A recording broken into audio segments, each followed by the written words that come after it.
She was speaking into space, staring past him. He did notice my existence.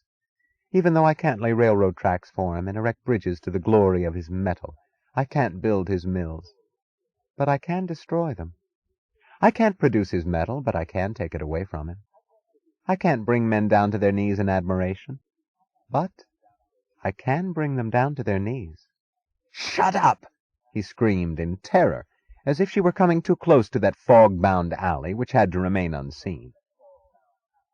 She glanced up at his face. "You're such a coward, Jim." "Why don't you get drunk?" he snapped, sticking his unfinished drink at her mouth as if he wanted to strike her. Her fingers half closed limply about the glass, and she drank, spilling the liquor down her chin, her breast, and her gown.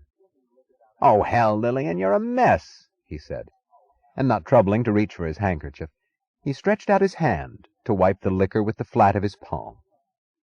His fingers slipped under the gown's neckline, closing over her breast, his breath catching in a sudden gulp like a hiccup.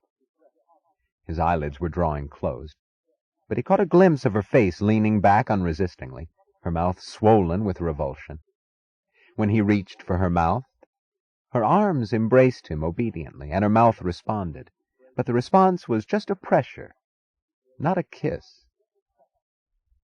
He raised his head to glance at her face. Her teeth were bared in a smile, but she was staring past him, as if mocking some invisible presence, her smile lifeless, yet loud with malice, like the grin of a fleshless skull.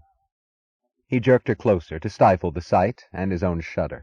His hands were going through the automatic motions of intimacy, and she complied, but in a manner that made him feel as if the beats of her arteries under his touch were snickering giggles. They were both performing an expected routine, a routine invented by someone and imposed upon them, performing it in mockery, in hatred, in defiling parody on its inventors.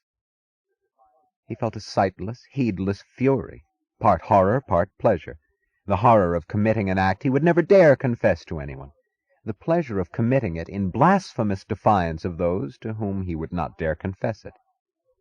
He was himself. The only conscious part of his rage seemed to be screaming to him, he was at last himself. The only conscious part of his rage seemed to be screaming to him, he was at last himself. They did not speak. They knew each other's motive. Only 2 words were pronounced between them. "Mrs. Reardon," he said.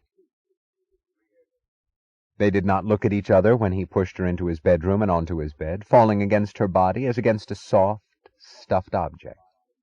Their faces had a look of secrecy, the look of partners in guilt, the furtive, smutty look of children, defiling someone's clean fence by chalking sneaky scratches intended as symbols of obscenity.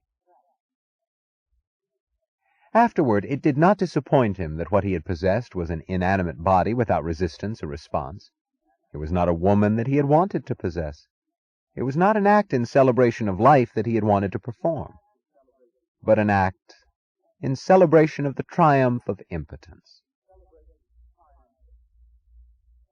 Cheryl unlocked the door and slipped in quietly, almost surreptitiously, as if hoping not to be seen or to see the place which was her home. The sense of Dagny's presence, of Dagny's world, had supported her on her way back. But when she entered her own apartment, the wall seemed to swallow her again into the suffocation of a trap. The apartment was silent. A wedge of light cut across the anteroom from a door left half open. She dragged herself mechanically in the direction of her room. Then she stopped. The open band of light was the door of Jim's study, and on the illuminated strip of its carpet she saw a woman's hat with a feather stirring faintly in a draught. She took a step forward. The room was empty. She saw 2 glasses, one on a table, the other on the floor, and a woman's purse lying on the seat of an armchair. She stood in unreacting stupor until she heard the muffled drawl of 2 voices behind the door of Jim's bedroom. She could not distinguish the words, only the quality of the sounds. Jim's voice had a tone of irritation, the woman's of contempt. Then she found herself in her own room, fumbling frantically to lock her door. She had been flung here by the blind panic of escape, as if it were she who had to hide, she who had to run from the ugliness of being seen in the act of seeing them. A panic made of revulsion, of pity, of embarrassment, of that mental chastity which recoils from confronting a man with the unanswerable proof of his evil. She stood in the middle of her room, unable to grasp what action was now possible to her. Then her knees gave way, folding gently. She found herself sitting on the floor, and she stayed there, staring at the carpet, shaking. It was neither anger, nor jealousy, nor indignation, but the blank horror of dealing with the grotesquely senseless.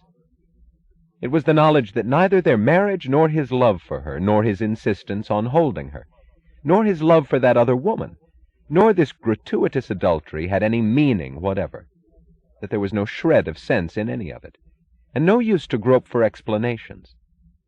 She had always thought of evil as purposeful, as a means to some end.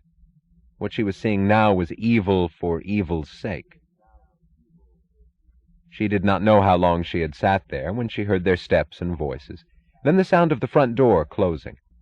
She got up with no purpose in mind, but impelled by some instinct from the past, as if acting in a vacuum where honesty was not relevant any longer, but knowing no other way to act.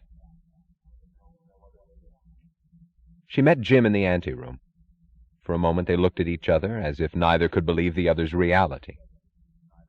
"When did you come back?" he snapped.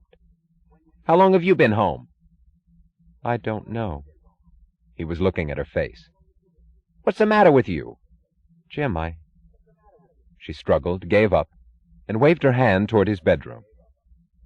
"Jim, I know." "What do you know?" "You were there with a woman." His first action was to push her into his study and slam the door, as if to hide them both. He could no longer say from whom. An unadmitted rage was boiling in his mind, struggling between escape and explosion, and it blew up into the sensation that this negligible little wife of his was depriving him of his triumph, that he would not surrender to her his new enjoyment. "Sure," he screamed. "So what? What are you going to do about it?" She stared at him blankly. "Sure, I was there with a woman. That's what I did, because that's what I felt like doing. Do you think you're going to scare me with your gasps, your stares, your whimpering virtue?" He snapped his fingers. "That for your opinion. I don't give a hoot in hell about your opinion. Take it and like it." It was her white, defenseless face that drove him on, lashing him into a state of pleasure, the pleasure of feeling as if his words were blows, disfiguring a human face. "Do you think you're going to make me hide? I'm sick of having to put on an act for your righteous satisfaction. Who the hell are you, you cheap little nobody? I'll do as I please, and you'll keep your mouth shut and go through the right tricks in public like everybody else, and stop demanding that I act in my own home. Nobody is virtuous in his own home. The show is only for company, but if you expect me to mean it, you damn little fool, you'd better grow up in a hurry." It was not her face that he was seeing. It was the face of the man at whom he wanted and would never be able to throw his deed of this night. But she had always stood as the worshipper, the defender, the agent of that man in his eyes. He had married her for it, so she could serve his purpose now. And he screamed, "Do you know who she was? The woman I laid? It was—" "No," she cried. "Jim, I don't have to know." "It was Mrs. Reardon. Mrs. Hank Reardon." She stepped back. He felt a brief flash of terror, because she was looking at him as if she were seeing that which had to remain unadmitted to himself. She asked in a dead voice that had the incongruous sound of common sense, "I suppose you will now want us to get divorced?" He burst out laughing. "You goddamn fool!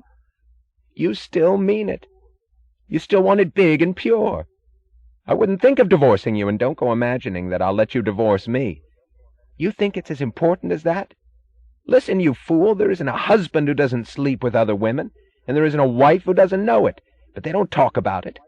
I'll lay anybody I please, and you go and do the same, like all those bitches, and keep your mouth shut." He saw the sudden startling sight of a look of hard, unclouded, unfeeling, almost inhuman intelligence in her eyes. "Jim, if I were the kind who did or would, you wouldn't have married me." "No, I wouldn't have." "Why did you marry me?"